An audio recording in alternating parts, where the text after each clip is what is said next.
we face I wouldn't say an existential crisis, but it's an interesting opportunity. Kind of communism died at the end of the kind of late 1980s, and we're now seeing really the challenges of, a model of global capitalism that has no global oversight. So the levels of inequality are just going through the roof. You probably saw the IMF a couple of months ago. They increased what are called the special drawing rights. And they've done that because they've lent everywhere over the course of the last 18 months. The levels of debt have gone up to the tune of 20 trillion. So, if we had an economic crisis before, and this will affect businesses because it affects tax regimes and regulatory frameworks and everything else that goes with it. So there is a discussion now, which is very complicated. The levels of indebtedness become an impediment to growth. But of course, because it's not one or two countries, it's now across the board. There now needs to be a global commitment to addressing that. And some moves have come out of G20 and the Paris Club and the London Club. But I would say at the moment, there's not consensus on how to do it because of the creditors and who issues debt. Is it China within the BRI footprint? Or is it kind of IMF, World Bank kind of structured debt and so forth? So just one quick question, I won't say too much about this, is there's a growing consensus on the need to consolidate global debt, to rethink about how governments finance. There's a huge push after the Addis Ababa agenda in 2015 and the Sustainable Development Goals about leveraging very new models of development finance. That's not crowding out private capital, that's crowding in private capital. So I think there's a good consensus on that.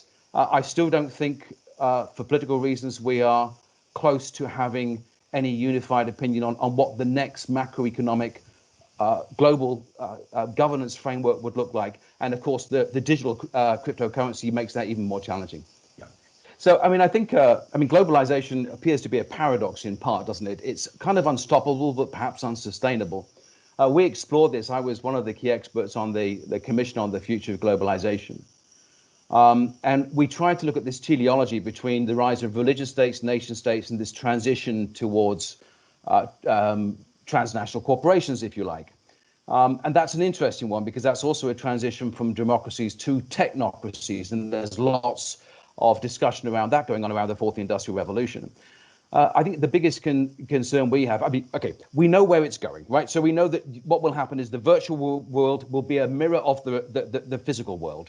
And it'll be on the blockchain, and it won't be countries with a carbon footprint. It will be an individual with a carbon footprint. And every transaction you make will be known. Your phone, as you know, is the most powerful form of government that's ever existed.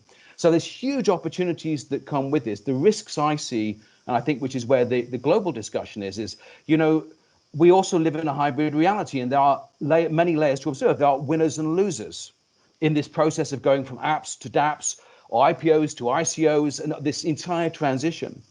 So, when we talk about this, it's easy to talk about, I'm a global economist and we work on global affairs.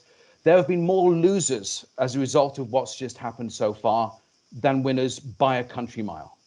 So, when we talk about who is benefiting, we have to make sure that it's inclusive. And the whole point of the UN Agenda 2030 agenda is leaving no one behind. So who are we talking about as benefiting here? Global governments, global governance, corporations, tech companies, financial markets, the unemployed, the elderly, refugees. We have to split that out because I think it's a very, very uneven outcome at the moment. There are certain countries that will benefit hugely from this digitization transition, this digital by default transition. But without doubt, I think the risk is that we create another level of inequality of those who are disenfranchised because they're not engaged. And who is that? That's the most elderly, those who can't reskill when they get to 60, 65, 70. There's those who will be born into the subsequent what comes out of this without transacting it itself. And then there's those who are below the poverty line, which is a very, very large number of people who don't have access to digital IDs and technology still, and this may miss them by. So I think it will be inequitous. We know the direction that it's going, and I think this is why you say the future kind of comes in installments for different people.